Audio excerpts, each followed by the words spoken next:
তো প্রথমে আমরা খেয়াল করি নাও ইট ইজ, আজকাল, তার মানে এখানে বোঝা যাচ্ছে এটা একটা প্রেজেন্ট টেন্সের কথা। প্রেজেন্ট টেন্স না, নাও ইট ইজ মানে আজকাল, present tense. Parents are very, পিতামাতা খুব, আর মানে কি হয়, ভেরি খুব, কি হয়, ভেরিটা কোন পার্টস অফ স্পিচ? অ্যাডভার্ব। অ্যাডভার্বের পরে কিসের অবস্থা আমরা একটু আগেও পড়ছি? অ্যাডজেক্টিভের অবস্থা। তাহলে আমরা বুঝতে পারলাম যে এইখানে এ দাগে যেটা হবে সেটা অবশ্যই একটা অ্যাডজেক্টিভ হবে। সেই অ্যাডজেক্টিভটা কি? পিতামাতা খুবই কি অফ দ্য হার্মফুল ইফেক্টস, ক্ষতিকর প্রভাব সম্পর্কে। তাহলে কি হবে? সচেতন বলতে পারি আমরা, কনসাস, সচেতন, কনসাস অফ, সচেতন। এবার দেখো কনসাস এর পর অফ প্রিপোজিশন পরে এটা অ্যাপ্রোপ্রিয়েট প্রিপোজিশন, কনসাস অফ, সচেতন।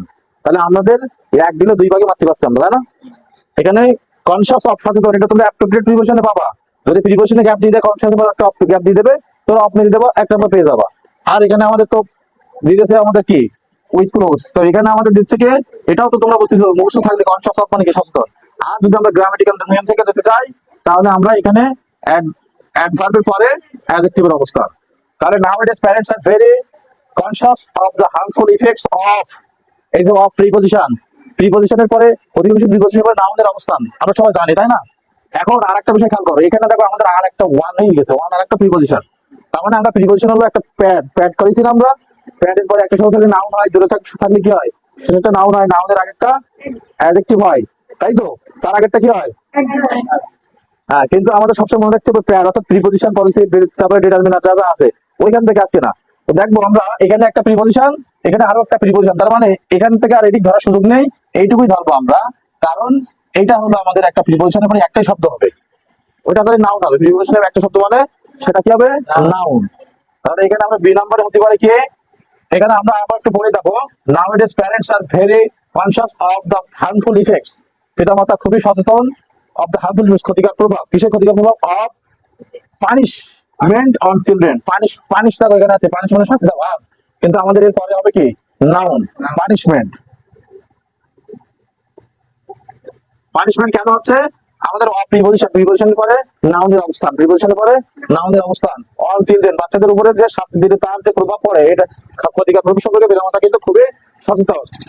চাইল্ড সাইকোলজিস্ট, শিশু মনোবিজ্ঞানীরা, চাইল্ড সাইকোলজিস্ট, শিশু মনোবিজ্ঞানীরা থিঙ্ক দ্যাট, তারা ভাবে যে কিভাবে, দেখো, ফিজিক্যাল, শারীরিক এন্ড মেন্টাল, শারীরিক এন্ড মেন্টাল, মানসিক পানিশমেন্ট ক্যান বি ডিজাস্টার্স, হতে পারে। এখন দেখো ফিজিক্যাল একটা অ্যাডজেক্টিভ আর মেন্টাল এর একটা অ্যাডজেক্টিভ, দুইটা সমজাতীয় শব্দ যুক্ত করেছে এন্ড দিয়ে, কিন্তু এন্ড এর আমরা আরো একটা নিয়ম জানি, বোথ ডট ডট এন্ড, জানো তোমরা? বোথ ডট ডট এন্ড, এখানে এন্ড দেওয়া আছে আর এখানে বোথ হয়ে গেল, তার মানে দুইটা সমজাতীয় যুক্ত জিনিসকে, সমজাতীয়কে যুক্ত করতে বোথ ডট ডট এন্ড ব্যবহার করতে হয়। এটা কনজাংশন, আমরা জানি, এটা কোরিলেটিভ কনজাংশন, জয় জয় ব্যবহৃত হয় যে কনজাংশন, বুঝতে পেরেছো? তাহলে both physical and mental punishment. আবার দেখো এই যে অ্যাডজেক্টিভ কিন্তু নাউনের অবস্থা, সেটা আমরা দেখতে পারবো এখানে, ক্যান বি ডিজাস্টার্স, হতে পারে ক্ষতিকারক। কিসের জন্য ক্ষতিকারক হতে পারে? For a child's growth. তাহলে আমরা এখানে লিখতে পারি ডিটাকে ফর, ফর মানে কি, জন্য, জন্য অর্থ প্রকাশ করার জন্য। এই ক্ষতিকারক কেন, বিপর্যয়কারক হতে পারে কেন, কিসের জন্য? ফর এ চাইল্ডস গ্রোথ, শিশুর বৃদ্ধির জন্য। মানে আমরা শিশুদেরকে শাস্তি দেই না, এই শাস্তি দিলে ওর মানসিক বা শারীরিক ভাবে অনেক ক্ষতি হতে পারে। আচ্ছা এবার দেখো গ্রোথ, সাইডস, এটা হলো পজিটিভ কেস, জানো? রোইংস, ইটস, তাহলে এগুলো পজিটিভ কেস।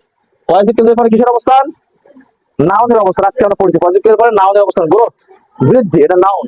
এবার এখানে এন্ড হচ্ছে, এন্ড এর পরে আবার গ্যাপ, তাহলে এন্ড এর আগে কি ছিল? এন্ড এর আগে ছিল নাউন, পরেরটাও তাহলে যেটা আসবে সেটা নাউন হবে। তাহলে গ্রোথ এন্ড, শিশুর শারীরিক বৃদ্ধি এন্ড ডেভেলপ মানে উন্নত করা বা বিকাশ ঘটানো, তাহলে আমাদের হবে কি, নাউন হবে না? তাহলে ডেভেলপের নাউন কি? ডেভেলপমেন্ট মানে বিকাশ। শিশুর শারীরিক বৃদ্ধি এবং বিকাশের এটা ক্ষতিকর প্রভাব পড়তে পারে। ইট মে, এটা হতে পারে কি, টু, এটা কি হতে পারে? টু ড্যাশ এন্ড হটরেড এন্ড হ্যাটরেড, দেখো টু হটরেড, এটা হলো কি, ঘৃণা, নাউন। ওটা হেড মানে ঘৃণা করা, ভাব, হটরেড হলো নাউন, ঘৃণা। এটা হলো নাউন, এন্ড এর আগে একটা গ্যাপ, এর আগেরটাও কিন্তু নাউন হবে, সেটা কি হবে? ফিয়ার, ফিয়ার, ফিয়ার মানে ভয়। ফেয়ার অথবা ফেয়ারনেসও হয়। ফেয়ারনেস কি হতে পারে? ইট মে লিড টু, এটা পরিচালিত হতে পারে বা এটা হতে পারে কে? ভয় এবং ঘৃণা অফ দা পারসন, ওই ব্যক্তির, কোন ব্যক্তির? যে ব্যক্তি কে বাচ্চাকে শাস্তি দেয় তার প্রতি সেই শিশু কিন্তু ভয়ও পাইতে পারে অথবা মনে মনে ঘৃণারও জন্ম হতে পারে সেই শিশুর মনে, হয় না? হয় কি না? তাহলে এখানে আমরা লিখতে পারি কি, যেটাকে এটা হলো কি, জিদা কই হু, এটা দেখো হু হলো একটা রিলেটিভ প্রোনাউন। রিলেটিভ প্রোনাউনের পরে মানে ওটা প্রোনাউন একটা বাক্যের সাবজেক্ট হিসেবে ব্যবহৃত হতে পারে, আর তারপরে আমাদের ভার্বের অবস্থান, সাবজেক্টের পরে ভার্বের অবস্থান, দা চাইল্ড, এটা হলো অবজেক্ট। হু পানিশ দা চাইল্ড, পানিশ হবে না পানিশেস হবে? কারণ এখানে দেখো দা পারসন, ওই ব্যক্তি নির্দিষ্ট করে বলছে একজনকে। হ্যাঁ পানিশমেন্ট, আমাদের আরেকটা জিনিস খেয়াল করতে হবে, দুইবার হবে কিনা। এখানে গ্যাপ দেখো কয়টা আছে, শব্দ আছে 1 2 3 4 5 6 7 8টা আছে। তার মানে যে কোনো দুটো শব্দ ডাবল ব্যবহার করতে হবে, বুঝতে পেরেছো? আচ্ছা এরপর বলছি কি, ও পানিশেস দা চাইল্ড এগেন, আবার ইফ এ চাইল্ড, যদি একজন শিশু পানিশড, পানিশড ভিতরি, আমরা ভিতরি তারপরে জানো এরপরে ভিতরি হয় জানো, বি ভার্বের পর ভিতরি হয়। তাহলে বি ভার্ব হলো কি ইজ, ওই যে বি মানে কি এম ইজ আর অদার সবই আছে, ইজ পানিশ, এই এটা হলো প্যাসিভ হয়ে যাচ্ছে কেন জানো? কারণ এই পানিশ মানে শাস্তি দেওয়া, শাস্তি কিন্তু নিজে নিজে করে না, একজন আরেকজনকে দেয়। তার মানে এই চাইল্ডকে শাস্তি দিছিল না, চাইল্ডকে অন্য কেউ শাস্তি দিছিল, এই কারণে আমাদের is punish, the child is punish মানে শিশুকে শাস্তি দেওয়া হয়, শিশুকে শাস্তি দেওয়া হয়। আর যদি আমরা বলি দ্য চাইল্ড পানিশ মানে শিশু শাস্তি দেয়, কিন্তু শাস্তি তো কেউ নিজে নিজে দেয়, নিজে দেয় না, অন্যকে দেওয়া হয় এটা। তাহলে পানিশেস, এর ইজ পানিশড হয়ে গেল। তারপরে হি মে ল্যাক ইনিশিয়েটিভ, তার মানে বিভিন্ন উদ্যোগের অভাব হতে পারে, তার মনে যে কোনো নতুন কিছু চিন্তা ভাবনা করবে সেটা অভাব হতে পারে, সেটা আর করতে পারে না।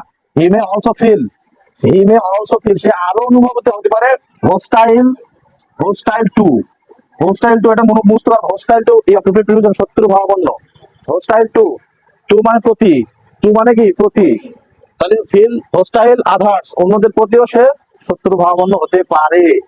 তাহলে আমরা এই আরেকটা প্রিপোজিশন বুঝতে গেলাম, হোস্টাইল টু আর কনসিয়াস অফ, দুটো প্রিপোজিশন বুঝতে হচ্ছে, অ্যাপ্রোপ্রিয়েট প্রিপোজিশন বুঝতে করতে হবে।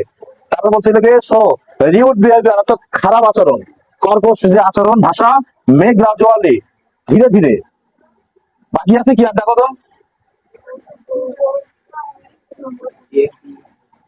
সব করা হয়ে গেছে। এখন একটা শব্দ আমাদের, একটা শব্দ আমাদের একবার ব্যবহার করতে হবে, সেটা কি আরেকবার, ইন হিম, তার মধ্যে খারাপ ব্যবহার, তার মধ্যে ধীরে ধীরে কি বশ করতে পারে, এটা আমরা বলতে পারি। সেই বশ করা যেটা, সেটার কি হতে পারে, সেই শব্দটা দেখো তো কি হতে পারে ভিতরে, বি তো হবে না, ফার্স্ট প্রিপোজিশন, পানিশমেন্ট শাস্তি দেওয়া, বোধ, ডেভেলপ, গুড, ডেভেলপ মানে বশ করা বা বিকাশ করা বা কোনো কিছুর উন্নতি করা, প্রকাশ ঘটানো।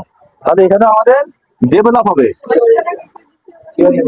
দেখো ডেভেলপ এখন যা আছে তাই হবে, কেন দেখো এই মে একটা মডেল ভার্ব, মডেল ভার্বের পরে সবসময় ভার্ব ওয়ান হয়, এটা আমরা জানি সবাই। ওকে বুঝতে পেরেছো? তাহলে আমাদের যে পুরো করা হয়ে গেছে আজকে দিয়ে, মানে 30টা গ্যাপ হয়েছে মোট, 30টা, এই 30টা গ্যাপ করলে আশা করা যায় পরবর্তীগুলো আমরা পারবো নিজের চেষ্টায়। দেখো গ্রামার একটার সাথে একটা সবসময় সংশ্লিষ্ট, এখানে আমরা শুধুমাত্র যে গ্যাপ ফিলিং, এখানে আমরা ভার্ব পাচ্ছি, প্রিপোজিশন পাচ্ছি, তারপরে কনজাংশনের ব্যবহার পাচ্ছি, তার মানে পার্টস অফ স্পিচ সম্পর্কে মোটামুটি ধারণা দেখতে হবে আমাদের। আর একটা করলে আমাদের সাফিক্স প্রিফিক্স কাজে লাগবে, প্লাস আমাদের অ্যাপ্রোপ্রিয়েট প্রিপোজিশন